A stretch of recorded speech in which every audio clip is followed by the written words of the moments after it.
यौ भोरे से मेघ लागल छै आ देखियौ न हवा कते जोर छै की बुझाइया वर्षा हेतै आइ मौसम विभाग तऽ कहै छै जे वर्षा हेतै हवो बहतै तेज ओलो खसतै कहलकै मौसम विभाग बुझलहक ने हाँ लेकिन अब वर्षा के हानि और लाभ सोचक जो तेज हवा चल हाँ तऽ आम के झाड़ि देत आम के झाड़ि देत ई बड़का नुकसान हैत एखन हाँ कारण जे हमरा सबके तऽ एकटा फसल आमो बुझू आमो यौ बड़का जान छै यौ जान छै तऽ आब यदि हवा कम होय आ वर्षा होय हाँ तऽ ई लाभकारी हैत वर्षा भेलासँ आमक डंटी मजबूत भऽ जेतै आ जमीन में जखन रस हेतै हाल हेतै हाँ तऽ आम के साइजो पैघ हेतै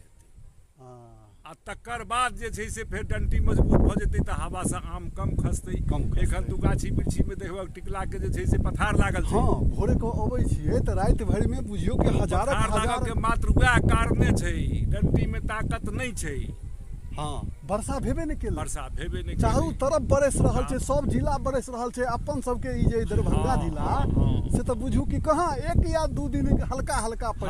हल्का वर्षा एहि टाइम तक तऽ कए बेर वर्षा भऽ जाइ छलै आन साल आइ असली बात तऽ देखक ना जे